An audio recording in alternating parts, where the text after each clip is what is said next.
Ponto de Vista. Apoio Grupo Mendes.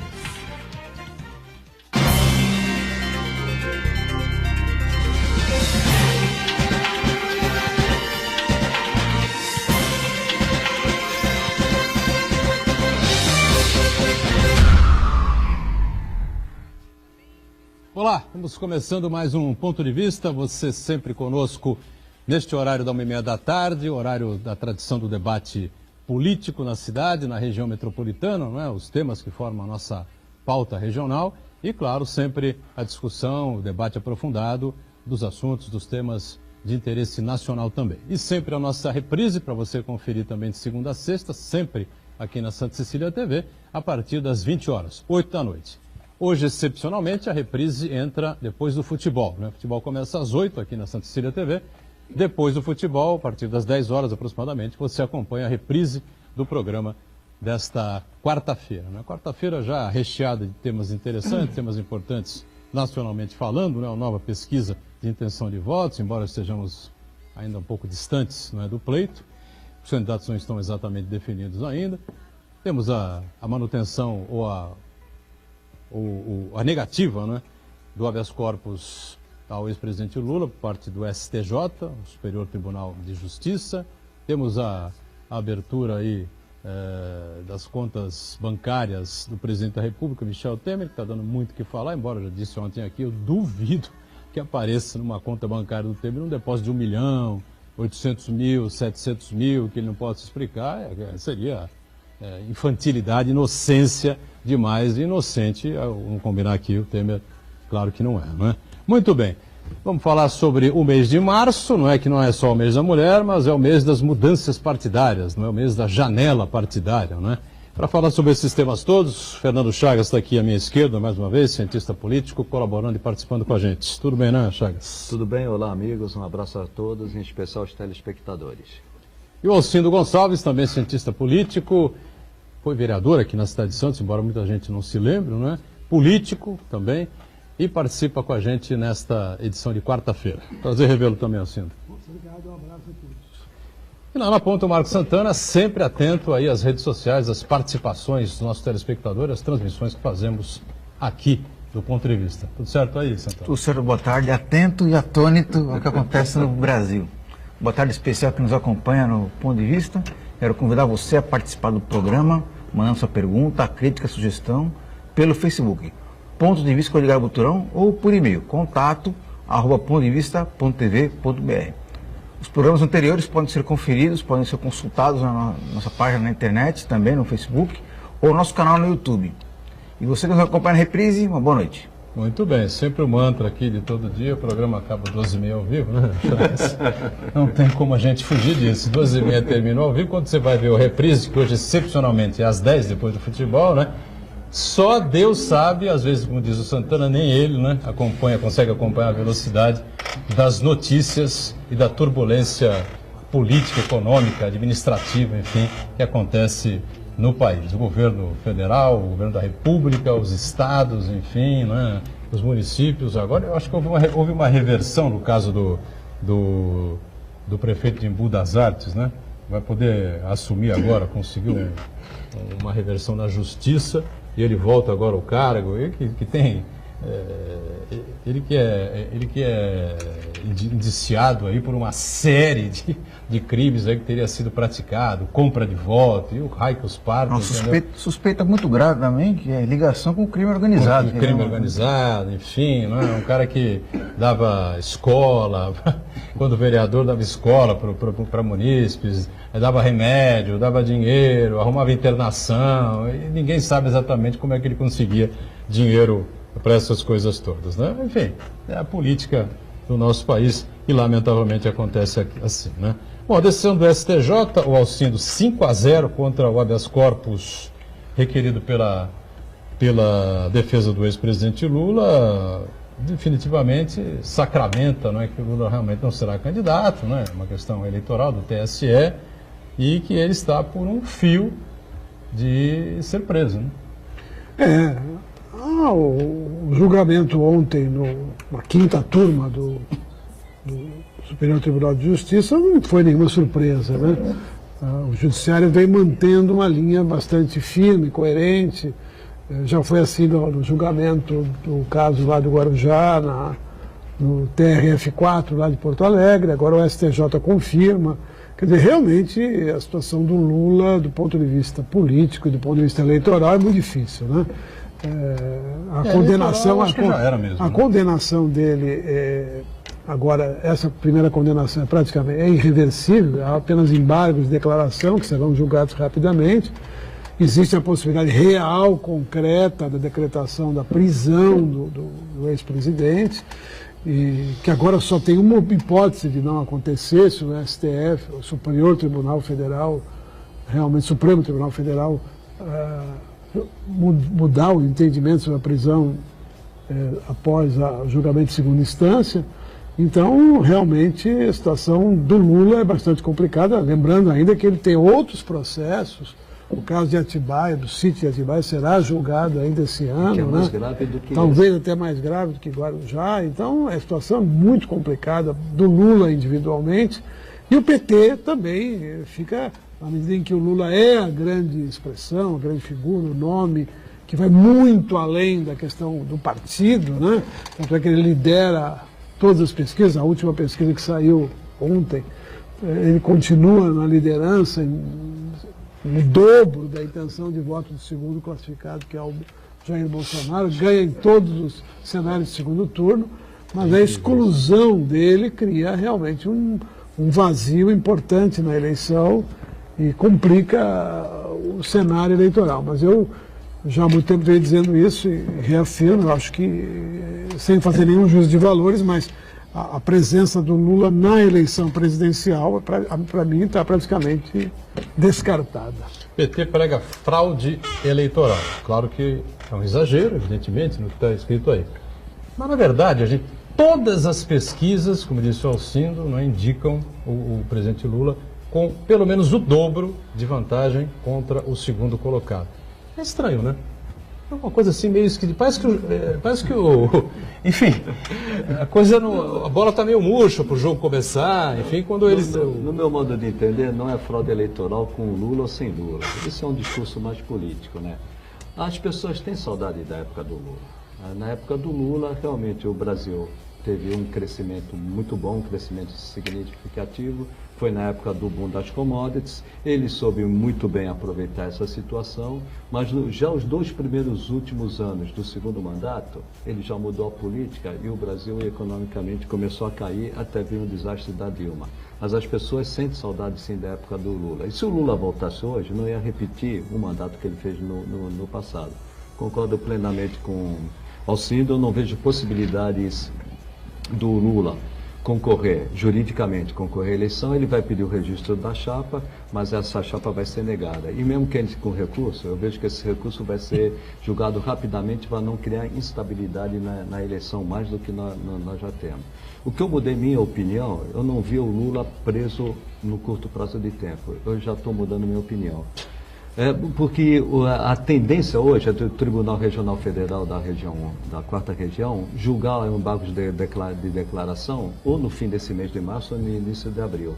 E se isso ocorrer, vai ser decretada a prisão dele.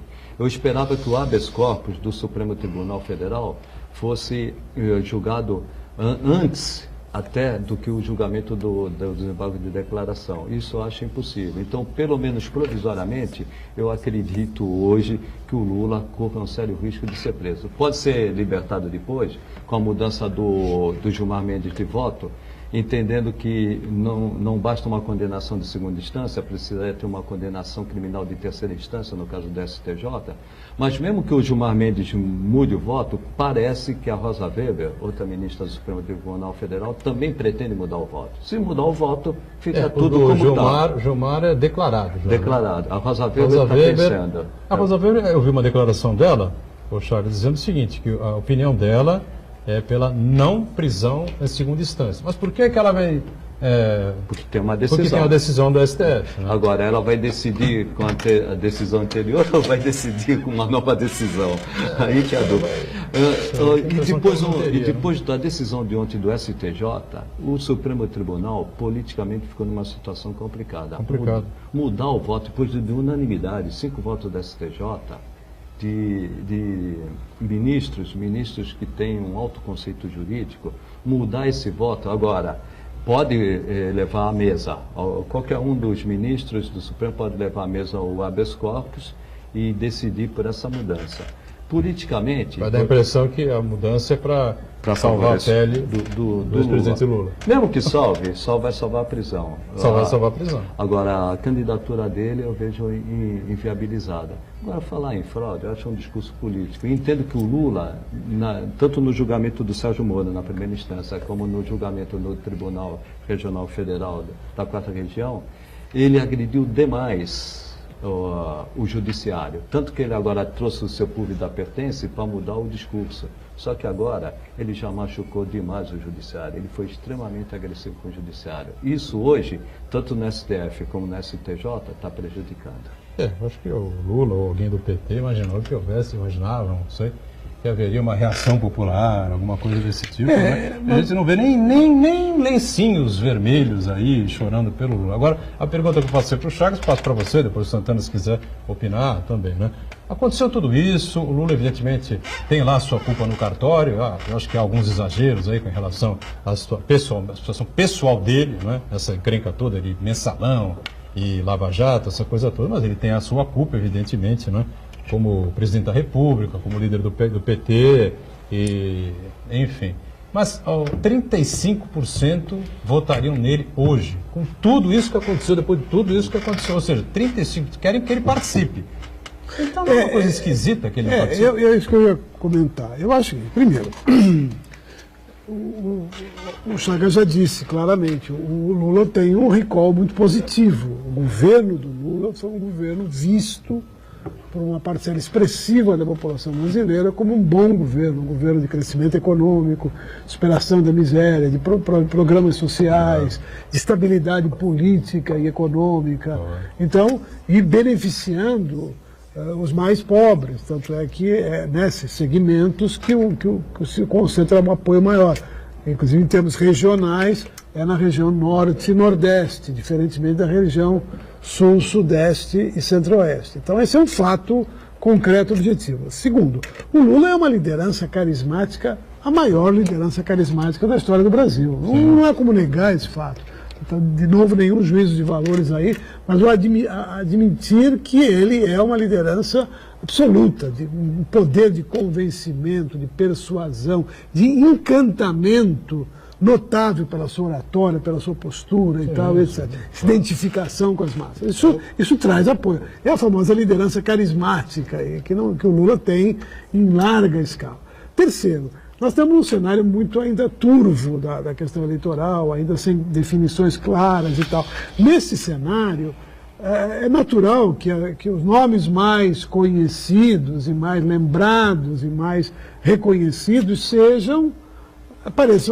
despontem. Isso não é Maluf, nos bons tempos aí, ou nos maus tempos, depende de como se analisar, ele era sempre um líder das pesquisas e tal. Por quê? Porque era um nome conhecido, reconhecido, disputava as eleições e tal. Depois, durante a campanha, ele ia declinando e tal. Então, é difícil. Talvez com o Lula a gente não vai nem assistir a esse fenômeno, nem conferir isso, porque ele sequer chegará à fase de candidatura mesmo, as pesquisas não colocarão no cenário e tal. Então, tudo isso explica essa preferência, ainda essa resiliência, que é uma palavra aí da moda, que ainda está em torno do ex-presidente Lula. Né? Rapidamente, você tocou num ponto interessante, né? Todo mundo está pensando numa renovação, querendo uma renovação. Eu não vejo nem para a Câmara, nem para o Senado, não vou dizer nem para o Senado, Câmara e para a Presidência da República. Os nomes serão os mesmos. Nomes serão o mesmo por quê? Os grandes partidos, que vão ter recursos e tempo de TV, e os grandes partidos vão sair com os nomes tradicionais. Então, aquele outsider que muita gente estava esperando, eu acho que dificilmente vai acontecer. E se acontecer, ele não vai ter capacidade, nesse processo eleitoral, de combater esses nomes que estão postos. Eu já vejo esses nomes que estão aí, que são nomes já da política, tradicionalmente da política, esses que vão disputar. Prognóstico, acho muito difícil, principalmente depois dessa saída. Agora, se você me permite, só para arrematar isso, eu acho o seguinte, essa eleição, outsider, esquece, não há a menor possibilidade. A população está muito desencantada, desiludida com as eleições. Observe, telespectadores, a pesquisa divulgada ontem, todos os candidatos, de Lula a Bolsonaro, passando por Ciro Gomes, por Marina, por Geraldo Alckmin, tem 50% de rejeição. É impressionante esse número. Quer dizer, nenhum candidato, quer dizer, então o que vai. Meu palpite, o meu prognóstico para essa eleição é uma eleição muito desmotivada, desencantada. Ninguém vai votar com muita convicção. A escolha, no final das contas, vai acabar sendo meio pragmática, meio o menos ruim, ou não tem tu, vai tu mesmo, vai ser meio nessa base. O que é ruim. O processo político sempre é um processo de revitalização, de criação de esperanças, de expectativas, de identificação, de identificação, de apoio, de crença no candidato, pelo menos nos primeiros meses, anos de governo e tal. Eu acho que esse ano a eleição vai se dar. Não acho que vai dar 30%, 40% de voto branco e nulo, isso é bobagem. Eu acho que não vai acontecer, embora talvez a gente tenha um recorde, um aumento, mas não vai chegar a esses números. As pessoas, no final das contas, acabam escolhendo. E vai ser uma escolha assim, um pouco envergonhada, um pouco. Não tem opção, então vou votar. Quer dizer, então, menos ruim mesmo. Menos ruim, aquele que ameaça menos. Aquele que garante mais estabilidade. Uma certa estabilidade. Nesse cenário aí, esse desencanto todo torna a política brasileira mais imprevisível ainda. Eu queria falar um pouquinho do presidente Lula. A tendência é que ele vá realmente ser preso, né? Eu acho. E mais do que nunca, o presidente Lula, ao mesmo tempo que ele é uma carta cada vez mais fora do baralho, é a carta mais importante do jogo. Porque veja só, imagina a situação, Lula preso, e se ele tiver a oportunidade de gravar um vídeo de dentro da cadeia, se vitimizando, pedindo voto para o Fernando Haddad, ou Jacques Wagner, alguma coisa. Ele não vai conseguir fazer. Mas imagina a situação que seria inusitada, né? Agora, se a gente vai na... Os bandidos usam o celular para controlar praticamente... Não, mas imagina a situação, se isso for permitido, e ele vai, ele se vitimizando. Como é que esse tipo de discurso Mas essa vai pesquisa de hoje, até nós estávamos conversando antes de iniciar o programa, que me surpreendeu, mais de 50% não vão no voto indicado pelo Lula. Hoje o Lula não elege um poste. Então, esse é outro dado que a pesquisa eleitoral da CNT, divulgada ontem, ela evidencia que no cenário em que o Lula está fora da disputa, as intenções de voto dele são distribuídas quase que igualmente. Né? Os mais beneficiados são o Ciro Gomes e a Marina Silva, mas o Bolsonaro também recebe uma parcela. O Ciro Gomes vai de 4 para 8, a Marina de 7 para 12, o Bolsonaro ganha 4 pontos percentuais, até o Geraldo Alckmin, que seria a oposição à candidatura do Lula, ele também é beneficiado. Quer dizer, o cenário está completamente aberto, evidentemente não existe um espaço para um outsider, o Jair Bolsonaro, o Luciano Huck, ou mesmo o Henrique Meirelles, apesar de estar no governo, é um sujeito que é fora do contexto político partidário, então vai ser a situação ainda assim está muito imprevisível. E outro ponto que eu levo hoje, uma provável prisão do Lula, modificando o meu entendimento, politicamente, eu não vou dizer o lado jurídico, politicamente eu vejo que ele está muito enfraquecido também nesse aspecto. Se derrubarem a Dilma, o Brasil pega fogo.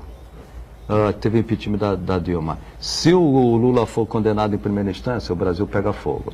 Se ele for condenado no TRF, pega fogo. Ontem ele foi também, negou habeas corpus. É o que eu falei, né? Não tem nenhum lenço vermelho em lugar nenhum do Brasil. Politicamente, reclamando. hoje, até pelo que o Alcindo falou, mesmo os movimentos sociais, talvez até por falta de recursos, eles não estão... Está faltando mortadela. Está faltando... Não, e depois observe que a esquerda, de maneira geral, está lançando novos nomes. O Boulos, lá, o Guilherme Boulos, afiliou o pessoal para ser candidato, o PCdoB já lançou a Manuela Dávila, o Ciro Gomes procura ocupar um espaço. Quer dizer, então, as propostas mais à esquerda estão se desenhando. E estão à margem, ou além, todos eles, não, claro, são solidários ao Lula, mas eles estão procurando o seu caminho próprio. Agora, e vão ocupar um espaço aí no Senado. Márcio França, hoje, na Rádio Bandeirantes, né, vice-governador, será governador a partir do dia 7 de abril, né, com a Hoje é governador, né? Hoje ele é governador. Hoje o Alckmin foi aos Estados Unidos. Talvez até antes, foi aos Estados Unidos e deve renunciar dia 6, né? Não sei, vamos ver. Está anunciado aí, talvez até renuncie antes, né? O Márcio pode subir até um pouco antes, não sei. Mas o Márcio, hoje, numa entrevista ao vivo na Rádio Bandeirantes, garantiu, não é? Ele não disse que a possibilidade, então o Márcio garantiu, o PT estará no segundo turno da eleição nacional. E o Lula, na entrevista a Mônica Bergamo, disse a mesma coisa. A eleição de 2018 será definida entre PT e PSDB. Quem está mais à direita fecha com o PSDB, quem está mais à esquerda vai fechar com o PT. Comigo ou sem mim na urna. Então, me parece que o Lula é um gênio político, ninguém discute mais isso, claro, né? E o Márcio também, ninguém discute aqui da experiência, da competência, da capacidade do Márcio França com relação a eu não tenho essas projeções. Eu não tenho tanta convicção, mas é um cenário plausível, sem dúvida nenhuma. Eu também acredito que esses dois partidos, embora as pessoas queiram renovação, esses dois partidos devem estar no segundo turno. E o Márcio deu uma explicação quase que científica, né? Em cima dessa situação geográfica, em cima dessa situação toda. O Brasil, para cima é vermelho, para baixo é azul e tal, a diferença de votos no Rio de Janeiro, em São Paulo, o PT ganhou 4 últimas eleições, domina vários estados, alguns estados importantes, disso e aquilo e tal. Enfim, na conta dele, que é um chamado animal político, né? O Márcio vive isso, respira. Mas é que a política... A gente tem que respeitar. É que a política não é uma ciência exata, né? Todas as ciências sociais não são exatas, né? Então, há uma série de variáveis que podem atrapalhar esse processo. Né? Então, é difícil cravar prognóstico. Mas eu acho que é um cenário plausível. Eu acho que a grande dificuldade para o PT ir para o segundo turno é realmente... Claro, a vitimização do Lula vai acontecer de qualquer maneira, isso, principalmente se ele vier a ser preso e tal, isso vai causar uma certa comoção, né? E eu, pessoalmente, até tenho minhas dúvidas se isso eu entendo do ponto de vista jurídico essa decisão que está sendo tomada e tal, mas ela é um pouco desproporcional se a gente analisar o cenário político e tal.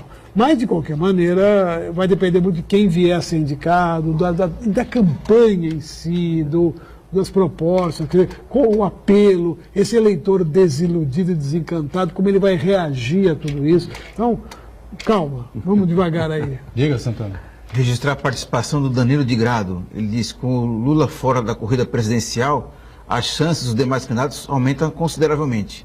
Com isso, momento agora de reflexão para o eleitor antes das eleições, para que os erros do passado não sejam cometidos agora.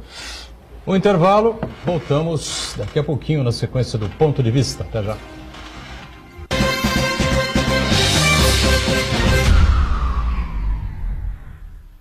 Existe um lugar em Santos onde você encontra os empreendimentos mais fascinantes da região. Um lugar amplo, aconchegante, feito para oferecer o melhor atendimento para você. Um lugar que reúne as melhores opções residenciais e comerciais nos bairros mais nobres de Santos. Um lugar que a gente nem precisava dizer, porque você já sabe. Central de Vendas Grupo Mendes, Rua Guaiaó 55, Aparecida. Venha fechar um bom negócio para abrir as portas do seu novo lugar.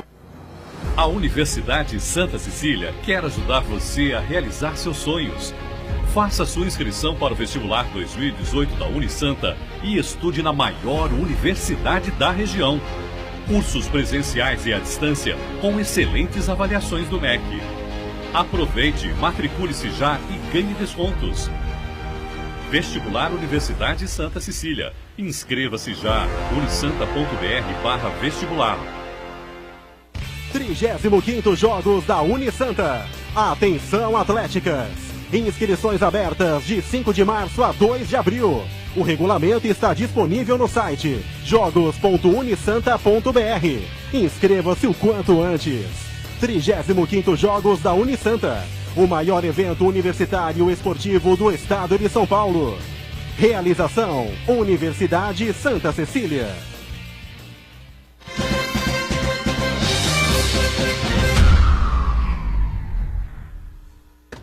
Muito bem, de volta à sequência do ponto de vista, só para amarrar essa questão de vez aí, eu queria, nós estamos discutindo a eleição e tal, o Lula não será candidato, as coisas mais simples, não é? Lamentavelmente o Brasil não copia. Na minha opinião, já deveria ter sido votado e transformado em lei o seguinte: elegeu-se presidente da República o fulano de tal cumpre 4 anos, concorre à reeleição, reeleito ou não, nunca mais o fulano de tal poderá disputar a presidência da República. Isso vale para os governadores de estado e para os prefeitos espalhados por todo o país. Não pode disputar o mesmo cargo? O mesmo cargo. O mesmo cargo. Você se elege prefeito, Alcindo Gonçalves prefeito. Vai disputar a reeleição. Foi reeleito. Cumpre mais 4 anos, nunca mais poderá disputar a prefeitura de nenhuma cidade do país. Ou não reeleito, também não poderá disputar nenhuma prefeitura mais. Acabou. Não tem essa história. Cada ser prefeito, um mandato ou 2 mandatos. Depois disso, não pode mais. Governador do Estado igual, presidente da República igual. Posso contra-argumentar e complicar um pouco o jogo? Pode. Isso realmente... É um ponto de vista. Isso realmente... Não, nem é um ponto de vista, é apenas uma colocação. Veja bem, isso é válido para muitos regimes presidencialistas. Estados Unidos, por exemplo. Por exemplo, no parlamentarismo, que é um sistema de governo que é adotado em países desenvolvidos, claro. Primeiro mundo, Alemanha, Itália... Essas reeleições sequenciais. Infinitas. A Angela Merkel vai para o seu 4º mandato. Exatamente. E está lá. Eu acho que é uma coisa Por outro lado, o Margaret parlamentarismo, Thatcher no passado. o primeiro-ministro, é bom. por outro lado, o primeiro-ministro pode cair uma semana. O Alcindo tocou na Itália. Se o Berlusconi não tivesse impedido juridicamente, ele poderia ter... Mas a Itália, salvo engano, vai viver uma turbulência grave para conseguir formar o governo. Uma Espanha ficou quase 1 ano sem governo. Você corre o risco de eleger um Trump? Mas aí o Trump foi eleito também por causa daquela história do colégio eleitoral americano, que muita gente contesta essa maneira, essa forma. Mas de qualquer maneira ele teve uma votação muito grande. Mas perdeu para Hillary, né? Numericamente a vitoriosa foi Hillary Clinton. Claro que dentro das regras, né, o Trump ganhou, tudo bem, não há o que contestar. E o Trump ainda tem a sua parcela, aqueles 30% que gostam dele, continuam gostando dele. Os Estados Unidos é um país muito dividido ideologicamente entre o setor conservador e o setor liberal. Então, é muito complicada a situação. A situação econômica e social de alguns estados, algumas camadas da população mudou muito nos últimos anos. O desemprego, o cinturão de aço que virou o cinturão da ferrugem. Agora, só resgatando aqui, que nós estávamos conversando no primeiro bloco, sem fazer prognóstico, eu vejo o PSDB e o PT no segundo turno por um simples fato. Vai ser uma eleição muito disputada, até pelo que o Alcindo falou, né? A população está desiludida. O PT, no meu modo de entender, consegue em torno de 20%. Se conseguir 20%, está no segundo turno. E eu vejo que o PSDB, com a máquina que tem, consegue também entre 15% e 20% e deve ir para o segundo turno. Então, aquilo que nós não estamos falando, vem um partido novo, vem um candidato outsider. Aí vai ser uma confusão. Não vem. Eu vejo que esse... Quem apoia quem? O único nome que sobrou nessa geleia foi o Joaquim Barbosa, que não será candidato.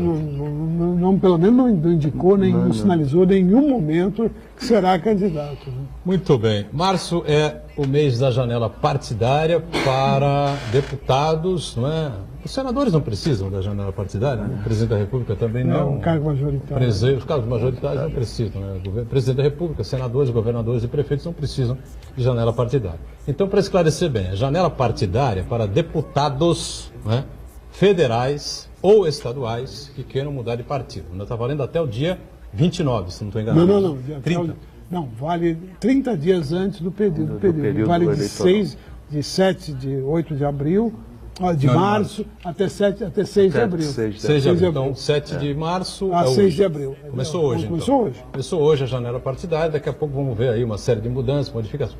Vereadores que tenham a intenção de disputar a Assembleia Legislativa ou a Câmara Federal por outro partido não tem esse direito na janela partidária. Daqui a 2 anos, sim, poderão. Daqui a 2 anos poderão para a campanha. Não, isso é um absurdo. Né? Deixa eu já colocar logo de cara. Isso é um fim do mundo. No Brasil se tenta há muito tempo implantar algo próximo da fidelidade partidária. Isso a Constituição prevê, até, embora nunca tenha havido uma regulamentação específica, uma punição efetiva. O Supremo Tribunal Federal tentou estabelecer esse princípio, depois foi sendo relativizado aqui, ali e tal, e agora o próprio Congresso aprovou uma emenda à lei dos partidos que criou essa figura da janela partidária. Esse é o fim da picada, quer dizer, é permitir que haja essas mudanças por critérios eminentemente eleitorais, individualmente falando. Então, o parlamentar do mandato faz as contas e vê onde é que ele tem mais chances de se eleger.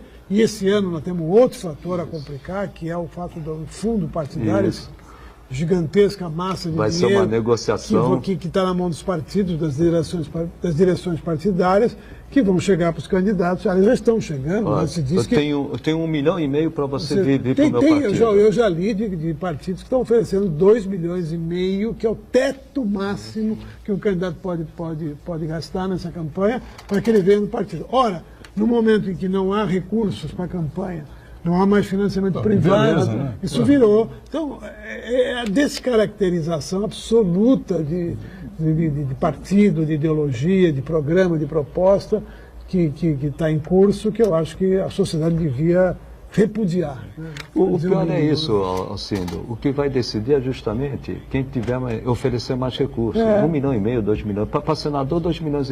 Para deputado, 1,5 milhão. Vem para o meu partido, eu te garanto esse dinheiro. Porque não tem mais o financiamento de campanha e os recursos estão na mão da cúpula dos partidos. Isso. Então, eles que vão negociar. Roberto Jefferson vai negociar isso. E tantos outros donos de Fernando, e uma coisa que é vergonhosa, que ainda persiste no Brasil, é essa quantidade assustadora, extraordinária de partidos. Né? Isso é uma sopa de letrinhas aí. Você não consegue identificar a diferenciação ideológica entre um partido e outro. Na verdade, isso são projetos pessoais dos caciques que ficam, sim, como o Alcindo observou muito bem, ficam negociando esse verdadeiro leilão aí de passes no mercado político-eleitoral, né? O número exagerado de partidos, a gente já discutiu isso aqui em algumas oportunidades, não tem problema absolutamente nenhum. O problema é funcionar. Exatamente. E o fundo, não é, partidário, a grana. Não é? O partido, você pode criar o partido do ponto de vista. O Alcindo Gonçalves será o presidente, Chagas o vice, não é? Eu fosse seu secretário, o Santana o candidato, tá certo? Então nós vamos secretário é que domina o dinheiro. Nós vamos debater quem vai ser o tesoureiro? as políticas públicas do Boqueirão, do bairro do Boqueirão. Não tem problema nenhum. Claro, nós somos um partido que discute essa coisa. Conforme, de repente, o partido vai crescendo, vai avançando, algumas outras lideranças resolvem se juntar, você junta o Boqueirão com a Aparecida depois e tal, não tem problema nenhum. O problema é que o partido Nanico, lá que tem um deputado, 2, 3, não pode ter fundo partidário, não pode ter esse tipo de negociação, comprar o deputado horário, tem passe, vender o horário, antes ver para outro partido, quer dizer, é uma coisa... a cláusula de barreira foi aprovada, tímida, mas é um avanço, na minha opinião, começa agora um processo... A cláusula de barreira é 1,5%, é isso? 1,5%, é isso? Não. O número exato é 1,5%, depois mas não ficou a impressão de que vamos fazer uma reforma só para falar que fizemos, que na prática... vamos ver, vai ter algum corte aí, alguma legenda inexpressiva. A coligação ficou para 2020, a proibição de coligações para eleições proporcionais. Isso também dificulta a vida dos pequenos partidos, porque eles não podem mais se coligar para eleger algum deputado ou vereador em cima de outro partido maior. Mas eu acho que é pouco o Brasil. Nós perdemos uma chance histórica. Lá atrás. A lei dos partidos políticos de 1996 instituiu a cláusula de barreira com 5%. E a eleição foi assim. 2006. Em 2006 isso entraria em vigor. O Augusto Supremo Tribunal Federal, não dá uma das mais erradas decisões da sua história, por unanimidade, pasmem, por unanimidade naquele momento, em nome de uma liberdade de expressão. E defender a minoria. Defender as minorias, tornou esse dispositivo E depois da inconstitucional. eleição, Alcendo. Depois da eleição. Nós estamos... É verdade. Né? O processo Já eleitoral transcorreu todo sob a organização da Cláusula de Barreira. Já havia um movimento de pequenas legendas fundirem para atender ao que... Nós ficaríamos com um país, talvez com 6, 7, 8 partidos, o que é razoável. O que é razoável para representar as forças que existem aí. Mas o Supremo Tribunal Federal tem uma participação importante na história política e social, cultural, econômica do Brasil, mas em alguns aspectos políticos, o STF, quando se mete a legislar, a maior parte das vezes, quando o Supremo Tribunal, o Poder Judiciário, tenta ter uma atuação política, ele é desastroso. Não, ele causa distorção. No mínimo, ele causa distorção. Ele vai para um viés moralista, muitas vezes e tal. O STF, por exemplo, tem se caracterizado por ser uma vanguarda importante em temas sociais, defender as minorias, contra os preconceitos. Então, isso tem sido muito positivo, porque porém, realmente, se você jogar num plebiscito, essas questões não avançam. E no Congresso também sofrem um bloqueio das minorias organizadas. O STF tem sido um papel muito grande, importante no avanço de temas extremamente importantes e relevantes. Mas na política, convenhamos que os nossos... Bom, para fechar aqui, a janela partidária é uma esculhambação da política, enfraquece de vez os partidos e tal, ou vocês acham que é algo razoável? Não, então, é um erro absoluto. É uma esculhambação, né? É um erro. E o pior é o que nós já falamos. E o pior é que nós já falamos, né? Vai virar um balcão de negócio, pior do que estava. E a reforma eleitoral, que você falou, Santana, foi justamente para isso. Eles têm um medo danado de perderem o foro privilegiado. Então eles fizeram uma reforma eleitoral para se elegerem. Aqueles que estão lá. Legislaram literalmente em causa própria. Né? Uma dúvida só, essas alterações que aconteceram. Alguém me falou na semana passada que, por exemplo, o cidadão bate aí 30 mil votos, 32, 35 mil votos e tem um grande puxador de votos no partido. Esse cara não vai se eleger porque ele teria que fazer 10% do quociente eleitoral. O quociente eleitoral é um quociente... Quanto é o quociente eleitoral? Uma cadeira para... O quociente eleitoral seria uma cadeira para deputado. Você soma o total de votos válidos e divide pelo número de cadeiras. Então você tem aí alguma coisa... No estado de São Paulo, quanto que dá? Você tem de memória? 70 deputados. 70, nós temos federais. Nós temos 20 milhões de eleitores... Acho que uns 15 milhões dividido por 70. Você tem 20 mil. Não, 20 mil. Então você tem... Não, 200 mil. Sim, o quociente é 200 mil, mas o limite seria 20 mil. Seria 20 mil votos. Assim, uma conta de português, de padaria. Então não é um limite. Ele realmente previne situações extremas. O efeito Enéas. O Enéas é o famoso clássico. Ele elegeu 6 deputados, com ele, o que elegeu em último lugar, teve 275 votos. Vanderlei de Assis. Se elegeu com 200, nem vereador. A 10%, você fala 10% do quociente. Então, com 200 mil votos para fazer uma cadeira, se o cara tiver 20 mil, ele é puxado. Exatamente. É lamentável, né? Eu discordo disso. Mas pelo menos agora... Não, mas ainda... Acho que um sujeito com 20 mil votos, ele não tem representatividade. Mas olha, é menos ruim, né? É menos ruim do que os 300 votos, né? Não, concordo. É menos ruim. Mas ainda assim, é uma coisa não resolve. Mas é uma questão... É mais uma solução bem bolada, na verdade, né? Agora, sabe como é que você resolve isso? De uma maneira bem prática? Faz voto de lista. O partido organiza uma lista de candidatos, pode até fazer prévias, etc., e o eleitor vota no partido. Volta na lista. E aí o partido, pela conta, pela proporção, o partido elegeu 6, vai lá buscar os 6 mais votantes do partido. Se o cara teve pouca votação, não importa, porque o eleitor não votou naquela pessoa, votou no partido. Eu acho uma ideia... Outra questão que... Pode ser. Normalmente é um turno só. Na França, por exemplo, a eleição parlamentar é 2 turnos. 2 turnos. Aí concorre no segundo turno os dois mais votados. Mas nesse sistema de quociente eleitoral, eu acho que uma coisa que devia ser analisada com tranquilidade é a possibilidade de lançar uma candidatura avulsa. Se o sujeito quer ser deputado federal e ele atinge sozinho o quociente eleitoral, então ele...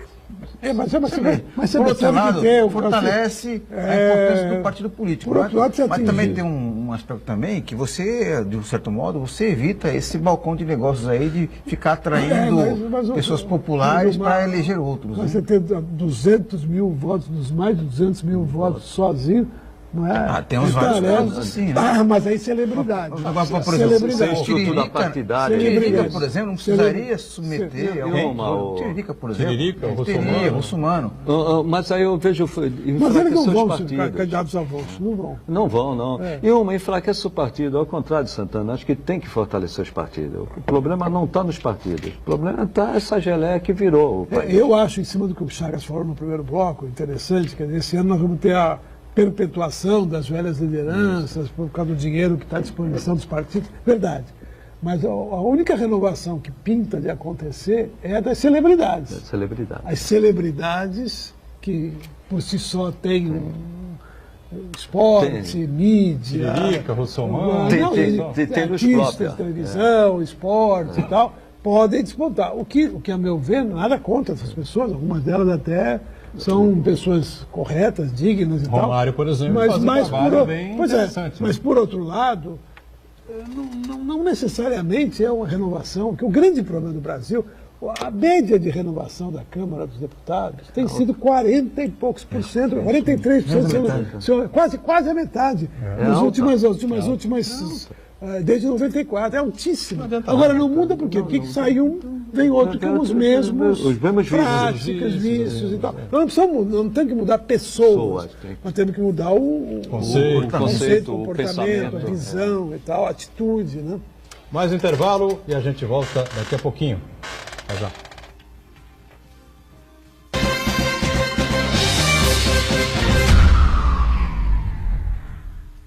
Existe um lugar em Santos onde você encontra os empreendimentos mais fascinantes da região. Um lugar amplo, aconchegante, feito para oferecer o melhor atendimento para você. Um lugar que reúne as melhores opções residenciais e comerciais nos bairros mais nobres de Santos. Um lugar que a gente nem precisava dizer, porque você já sabe. Central de Vendas Grupo Mendes, Rua Guaiaó 55, Aparecida. Venha fechar um bom negócio para abrir as portas do seu novo lugar.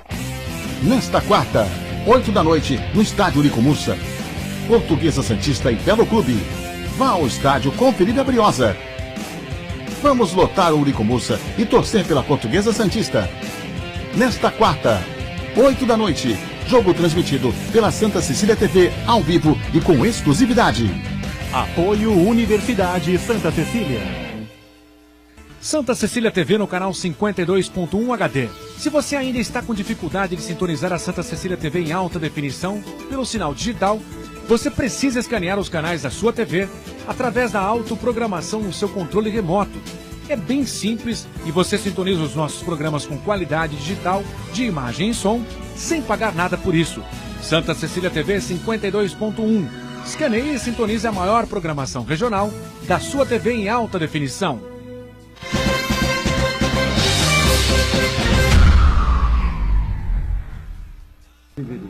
Muito bem, voltamos à sequência do ponto de vista, não é? Só para colocar aqui algo que foi questionado ontem pelo professor Adalto, né? E que, mais uma vez, nós vamos perder, pelo que tudo indica, vamos perder a oportunidade de pensar o Brasil, não é? De discutir o Brasil, não é? A economia do país, a área educacional, enfim, como reestruturar o SUS, a saúde pública, enfim, dar uma educação de mais qualidade nas redes públicas, enfim, o Alcindo, Chagas e Santana. Porque provavelmente, né, eu tenho isso quase como certo, que vamos discutir em 50%, 60% dessa campanha eleitoral a segurança pública. Boturão, o candidato que falar que precisa fazer a reforma previdenciária, ele vai conseguir voto? Você perguntou isso para o Álvaro Dias aqui, né? Ele que falou que precisa refundar a República. Refundar a República é um pouco vago, né? Então fica vago. Eu acredito ainda, aquele que falar a verdade, o que precisa reestruturar, fazer uma reestruturação principalmente econômica do Brasil, a população ainda não está convencida disso. A população ainda não acredita que nós precisamos fazer essas reformas. E quem for falar a verdade vai perder voto. Então eles não vão arriscar e vão ficar naquela situação sem discutir o país. Que o Estado brasileiro, isso o Adalto bate muito, e é verdade, o Estado brasileiro não aguenta mais os nossos gastos públicos. Nós temos que ter uma solução para isso. Isso precisa ser discutido. Senão vai estourar o teto dos gastos, vai estourar a cláusula, a cláusula real do orçamento, a cláusula de ouro do orçamento, que nós vamos ter que tirar dinheiro de fazer empréstimo para pagar custeio, quando o empréstimo, operação de crédito só pode ser feito para investimento. O novo presidente que assumir... Pagar custeio que o Chagas coloca, você, a prefeitura, e num pagar banco, pessoal. Fazer um levantamento para pagar salário, por exemplo. Para pagar pessoal, isso. E vai estourar no governo federal. Isso, inclusive, isso é muito difícil de passar. O que é a cláusula real? O que é a cláusula de ouro do orçamento? Você não poder pegar a operação de crédito em financiamento, em empréstimo para pagar custeio, para pagar pessoal, manutenção da máquina e só pegar para investimento. O gasto de teto. O gasto de teto passou porque muita gente não entendia o significado do gasto de teto. Isso tudo tem que ser discutido. Se não o novo presidente, quando ele assumir e ele não cuidar disso, ele corre o risco de cometer crime de responsabilidade. É por isso que eu digo, a campanha eleitoral ela já deveria estar acontecendo oficialmente. Como a gente acompanha nos Estados Unidos, em outros países do mundo. 6 meses, um ano e meio de grandes debates, enfim. Não precisa tirar o Alckmin do governo do Estado para ele se colocar como candidato dentro do seu partido. E lá colocar, olha, em São Paulo é assim, eu faço isso, faço assado assim, inclusive, o Estado acaba estando equilibrado como está. Mas eu acho, Alcindo, que depois dessa intervenção aí federal na segurança pública do Rio de Janeiro, vai ser pautada aí a segurança pública como grande tema de debate. É possível, é provável, até eu concordo com você. Agora, eu temo... Acaba sendo efeito, né? Eu temo que a campanha é muito curta. Esse é o problema. Oficialmente ela vai ter 45 dias. Como é mais curta ainda, já era curta, ficou mais curta ainda. Tempo de TV menor ainda. Isso para candidatos novos é fatal. Agora, eu acho que vai haver tempo, gastar-se-á, o Mesóclise aí, temeriano, né? Quer dizer, gastar-se-á muito tempo para acusações mútuas, é outro problema característico das eleições polarizadas e radicalizadas, pouca discussão sobre temas. Agora, sempre uma eleição, por mais pobre que seja, é um momento interessante, por menos que os candidatos falem, alguns compromissos eles vão ter que ter. Eu acho que o grande desafio, na minha opinião, que o candidato tem mais chance de decolar nesse cenário ainda turvo que nós estamos vivendo, é aquele que for capaz de, ao mesmo tempo, falar, defender a reforma do Estado brasileiro, com todas essas implicações, reforma política, reforma previdenciária, fiscal, trabalhista, etc. E, por outro lado, não descuidar da questão social. A gente tem que admitir que nos últimos tempos no Brasil, após a queda do impeachment da presidente Dilma, com o novo governo Temer, que enveredou pelo caminho das reformas, que são corretas, são necessárias, mas descuidando da questão social. Nós somos um país de uma profunda desigualdade, de pobreza e de miséria muito acentuada. Isso precisa ser tratado de alguma maneira. 50 milhões abaixo da linha da pobreza.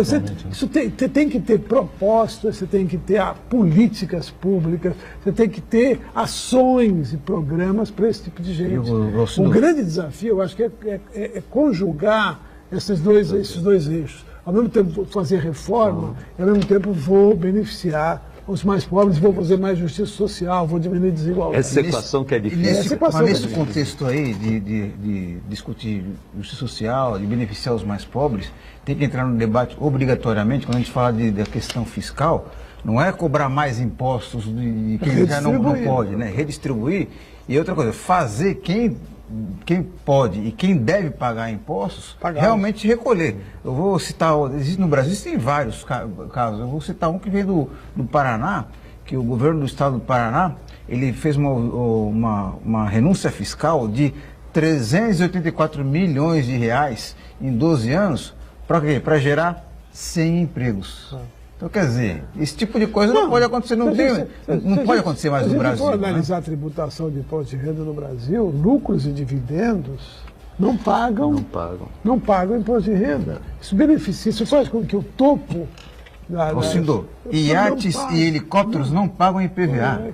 Então você tem aí mas lucros e dividendos, você vê uma coisa que quem são os grandes fortunas? São empresários que recebem lucros e dividendos. Ninguém é contra o empreendedorismo, o lucro, isso é positivo, é necessário para o desenvolvimento, para a geração de empregos, mas é preciso ter uma noção. A desproporção entre o que o pobre paga e o rico paga. Inclusive impostos indiretos. Indiretos, CMS, se você for... Imposto de renda, enfim, o pobre não paga. Mas de qualquer maneira, imposto indireto, quem paga imposto de renda no Brasil é a classe média. O remédio ele é mais caro para o pobre do que para o rico. Proporcionalmente, claro. A alimentação também, né? Também, a alimentação. Claro. Agora, sem querer ser poeta, e nós já falamos isso aqui, acho que com o próprio Álvaro Dias, né? O problema da segurança não é só repressão. Eu vou pelo auxílio da distribuição de renda. Se a gente não cuidar de habitação, educação, saúde, transporte, oportunidades, não digo emprego, mas oportunidades de o jovem ter um rendimento, ter uma perspectiva de vida, só com repressão nós não vamos resolver o problema do país. Como se resolve isso? Se resolve isso distribuindo renda. O problema é que o JK falava isso.